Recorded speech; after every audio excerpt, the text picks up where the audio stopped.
أعوذ بالله من الشيطان الرجيم بسم الله الرحمن الرحيم ولله ملك السماوات والأرض ويوم تقوم الساعة يومئذ يخسر المبطلون وترى كل أمة جاثية كل أمة تدعى إلى كتابها اليوم تجزون ما كنتم تعملون هذا كتابنا ينطق عليكم بالحق إنا كنا نستنسخ ما كنتم تعملون فأما الذين آمنوا وعملوا الصالحات فيدخلهم ربهم في رحمته ذلك هو الفوز المبين وأما الذين كفروا أفلم تكن آياتي تتلى عليكم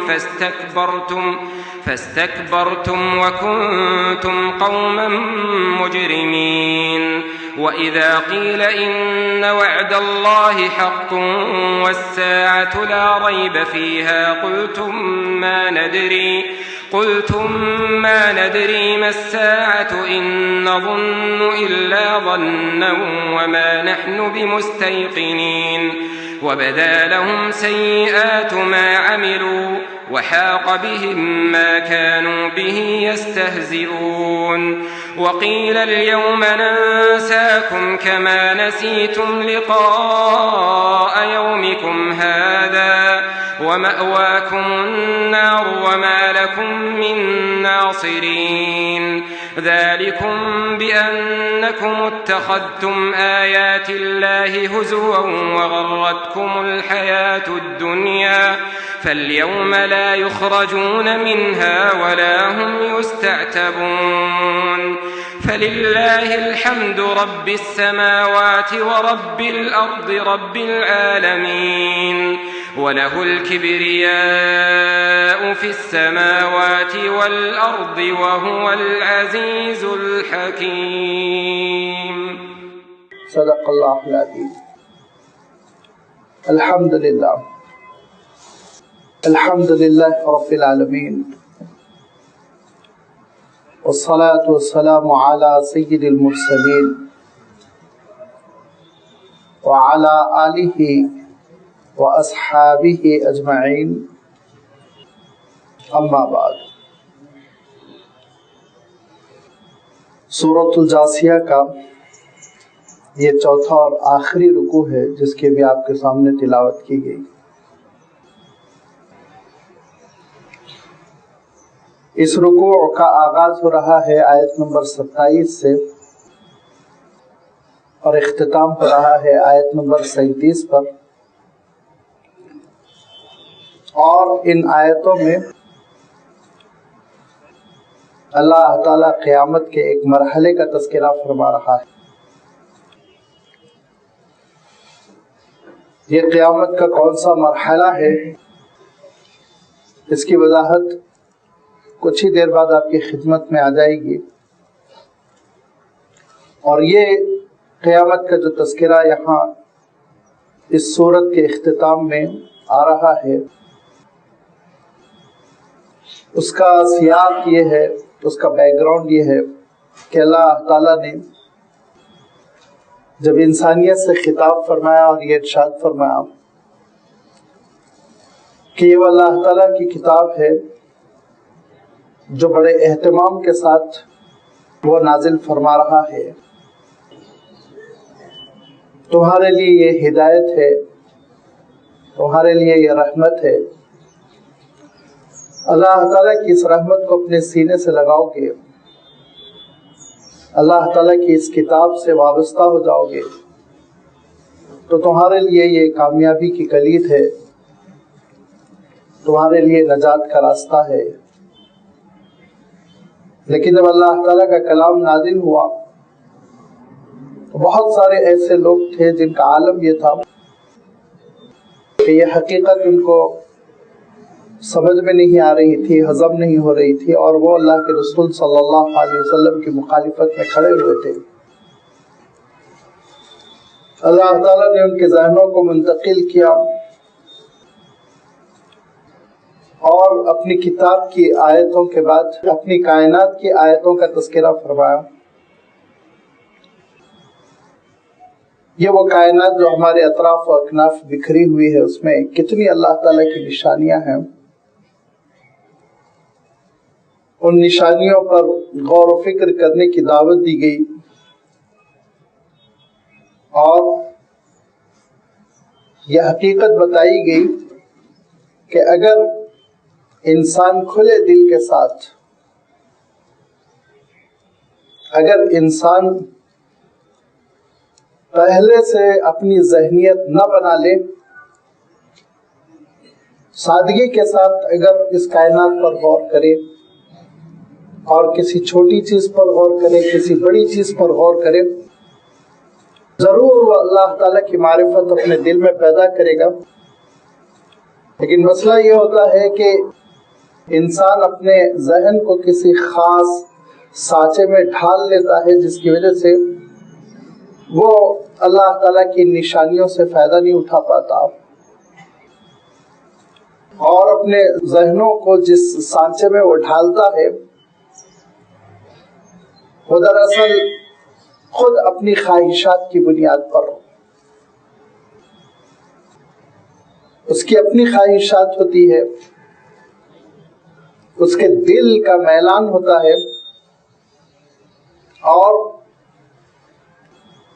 اس کی نفس کی پیروی ہوتی ہے، جس کی وجہ سے وہ ایک نظام بناتا ہے، جس کی وجہ سے وہ ایک فکر بناتا ہے. اور اس کا عالم یہ ہوتا ہے کہ کبھی کبھی وہ ان خواہشات کو خدا بنا ڈالتا. اللہ تعالیٰ تاکید فرماتا ہے ثم جعلناک علی شریعت من الامر، ہم نے شریعت عطا کی فاتبعھا، شریعت کی پیروی کرو. ولا تتبع اهواء الذین لا يعلمون، خواہشات کی پیروی نہ کرو، بالخصوص وہ لوگ جنہوں نے اپنی خواہشات کو خدا بنا رکھا ہے. جیسے کہ خدا کی اطاعت ہوتی ہے، فرما برداری ہوتی ہے، اطاعت ہوتی ہے، ایسے ہی وہ خواہشات کے پیچھے چلتے ہیں. اور جب وہ خواہشات کے پیچھے چلتے ہیں تو لازمی بات ہے کہ برے نتیجے تک پہنچتے ہیں. اور یہ خواہشات جب عمل میں داخل ہوتی ہے تو انسان کو فاسق بنا کر چھوڑتی ہے، جب فکر میں داخل ہوتی ہے تو انسان کو بدعقیدہ بناتی ہے، اور جب اعتقاد میں داخل ہوتی ہے تو کفر تک پہنچا دیتی ہے، شرک تک پہنچا دیتی ہے.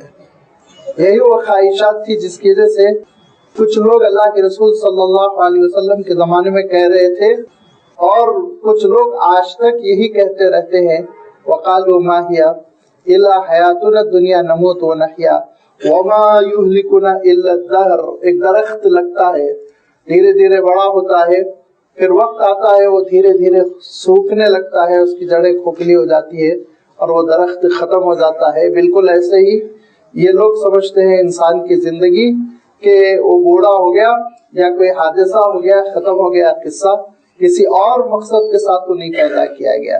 اللہ تعالیٰ ارشاد فرماتا ہے یہ اس کی بدگمانی ہے. اگرچہ کہ لفظ اللہ تعالیٰ نے ارشاد فرمایا یظنون کا، جس کا عام طور پہ ترجمہ گمان کرنا، قیاس کرنا، گیس کرنا یہ کیا جاتا ہے، لیکن میں خاص طور پر کہہ رہا ہوں کہ بدگمانیاں ہے، غلط گمان ہے وہ جو کر رہا ہے. جبکہ اللہ تعالیٰ کی آیتیں اس کو پڑھ کر سنائی جا رہی ہے اور سمجھایا جا رہا ہے کہ کائنات ایک مقصد کے ساتھ پیدا کی گئی، اور اس کائنات کے تم بھی ایک کل پرزے ہو اور تم کو بھی ایک مقصد کے ساتھ پیدا کیا گیا ہے. تو پھر تم قیاس آرائی کیوں کر رہے ہو؟ تم پھر یہ خاکی کیوں بنا رہے ہو؟ اٹکل پچو کے تیر کیوں چلا رہے ہو؟ ارشاد فرمایا کہ جب ان سے کہا گیا کہ نہیں مقصد کے ساتھ پیدا کیا گیا ہے اور اس مرنے کے بعد دوبارہ تم کو زندہ کیا جائے گا اور میدان حشر برپا ہوگا، تو انہوں نے فوراً کہا تو پھر ایسا کیجئے جو ہمارے آبا و اجداد مر چکے ہیں ان میں سے کسی کو آپ زندہ کر دیجئے، ان کو لا کھڑا کیجئے تو ہم مان لیں کہ مردوں کو زندہ کیا جائے گا. حالانکہ اللہ تعالیٰ صاف ارشاد فرما رہا ہے یہ دوسری دنیا میں ہوگا، اس دنیا میں نہیں ہوگا.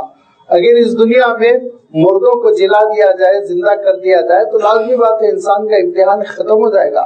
قُلِ اللَّهُ يُحْيِيكُمْ ثُمَّ يُمِيتُكُمْ ثُمَّ يَجْمَعُكُمْ إِلَى يَوْمِ الْقِيَامَةِ لَا رَيْبَ فِيهِ. اے نبی آپ یہ کہیے یہ دوبارہ زندہ کرنے کا عمل قیامت کے دن ہوگا. لا ریب فیہ، جس کے آمد میں، جس کی قیامت کی گھڑی کے قائم ہونے میں کوئی شک و شبہ نہیں ہے. ولیکن اکثر الناس لا یعلمون، اکثر لوگ لیکن قیامت کے بارے میں علم نہیں رکھتے. اور قیامت کے بارے میں کوئی انسان بھی علم نہیں رکھ سکتا تا وقت کہ وہ کسی رسول اور نبی کی پیروی میں نہ جائے. لہذا اللہ کے رسول وہ بتاتے ہیں قیامت کیسی ہوگی، وہ گھڑی کیسی ہوگی، وہ بتاتے ہیں کہ اس دن کیا کیا معاملات ہوں گے. اور قیامت کے سلسلے میں شک و شبہ کیوں کر رہے ہو؟ وَلِلَّهِ مُلْكُ السَّمَاوَاتِ وَالْأَرْضِ. آج جو آیتیں پڑھی گئی ان کا آغاز ہو رہا ہے اس آیت سے کہ اور بے شک اللہ تعالیٰ ہی کی ملکیت ہے آسمانوں اور زمین میں، ساری کائنات کا تنہا مالک اللہ تعالیٰ ہے. لازمی بات ہے کہ اللہ تعالیٰ نے ہم کو کچھ ملکیتیں دی ہیں. اللہ تعالیٰ نے ہماری بات چھوٹی موٹی اونرشپ کا اعتراف کیا ہے، اس کو مانا ہے، شریعت میں بھی اس کو ویلڈ قرار دیا گیا ہے. لیکن آپ غور کیجئے کہ ساری دنیا میں جو ملکیتیں قائم ہوتی ہیں، جو اونرشپ ہوتی ہے، وہ کتنی چھوٹی ہوتی ہے اور کتنی وقتی ہوتی ہے، اس کا آپ اندازہ لگائیے. چند سالوں کے لیے وہ ملکیتیں ہوتی ہیں، اور انسان جس دن اس دنیا سے رخصت ہوتا ہے اس کی آنکھیں کیا بند ہوتی ہے، اس کی ملکیت اس سے چھین لی جاتی ہے. اور ملکیت چھیننے والے کوئی غیر اور حکومت اور دشمن نہیں ہوتے، بلکہ اپنے ہوتے ہیں، خاندان والے ہوتے ہیں. دوسرے ہی دن ان کی جائیداد کو بٹوارا کرنے کی سوچنے لگتے ہیں اور دوسروں کے نام منتقل کرنے کی سوچنے لگتے ہیں. تو انسان کا عالم یہ کہ اس کی ملکیت بہت عارضی ہے، بہت عارضی ہے. اور پھر انسان کتنی بڑی ملکیت کا حامل ہے. سوچ لیجئے کہ انسان اگر غور کرے کہ میری جو جائیداد ہے، میری مملوکہ جو اشیاء ہے، جن چیزوں پر میری اونرشپ ہے، وہ اس پورے شہر میں کیا حیثیت رکھتی ہے، اور شہر ملک میں کیا حیثیت رکھتا ہے، اور ملک بر اعظم میں، اور بر اعظم گلوب میں، اور گلوب ہمارے اپنے سولار سسٹم میں، اور سولار سسٹم گیلیکسی میں، اور گیلیکسی ملکی وے میں، اور ملکی وے پھر کلاسٹر، سپر کلاسٹر، آپ آگے بڑھتے چلے جائیے. تو اگر آپ غور کریں تو آپ ایک چھوٹے سے ڈراپ کے بھی مالک نہیں، ایک نقطے کے بھی مالک نہیں ہے.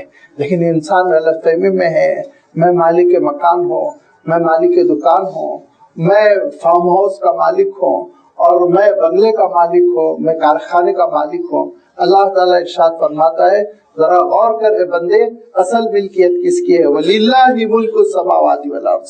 زمین و آسمان، چاند سورج، یہ سمندر، یہ فضائیں، یہ ہوائیں، یہ کس کے قابو میں ہے؟ اتنے تنہا اللہ تعالیٰ کے قابو میں ہے. وہ مالک حقیقی ہے. جب وہ مالک حقیقی ہے اس پورے کارخانے عالم کا، تو لازمی بات ہے اس کے فیصلے نافذ ہوتے ہیں، اس کا حکم نافذ ہوتا ہے. اور اس کا حکم یہ ہے کہ ارشاد فرمایا ایک دن اس پوری کائنات کو فنا کر دے گا. وَيَوْمَ تَقُومُ السَّاعَةُ، اور وہ دن کون سا ہوگا؟ قیامت کی گھڑی کا دن ہوگا. قیامت کی گھڑی برپا ہو جائے گی، اور پھر اس کے بعد سے یومئذ یخسر المبطلون، تو جو باطل میں ملوث ہے، جھوٹی زندگی بسر کر رہے ہیں، اللہ کی ملکیت کا انکار کر رہے ہیں، اللہ کی قدرت کا انکار کر رہے ہیں، زندگی کے نظام کا انکار کر رہے ہیں، مرنے جینے کو حادثات سے تعبیر کر رہے ہیں، آخرت پر ایمان نہیں رکھتے، اپنی زندگی کے مقصد کا اعتراف نہیں کرتے، ایسے باطل پسند اس دن بہت گھاٹے میں ہوں گے، بہت گھاٹے میں ہوں گے. اب یہاں سے اللہ تعالیٰ نے قیامت کے مرحلوں میں سے ایک مرحلے کا تذکرہ فرمایا. یہ بات میں عرض کر رہا ہوں کہ مرحلوں میں سے ایک مرحلہ، کیونکہ قیامت متعدد مرحلوں کا نام ہے. کئی قیامت کے الگ الگ مرحلے ہوں گے، کئی منظر ہوں گے. ایک بڑی مدت ہوگی، ایک طویل مدت ہوگی، اور اس طویل مدت میں بے شمار چیزیں ہمارے اور آپ کے سامنے آئیں گی. لہذا جو پہلا مرحلہ ہوگا، وہ پہلا مرحلہ کیا ہوگا کہ ایک دوسرا اور فائنل سور پھونکا جائے گا. پہلا سور جب پھونکا جائے گا تو یہ کائنات فنا ہو جائے گی. دوسرا جب سور پھونکا جائے گا تو پھر اس کے بعد سے ایک دوسری ہلچل بچے گی. اور جیسے کہ روایتوں میں آتا ہے کہ سب کچھ ختم ہو جانے کے بعد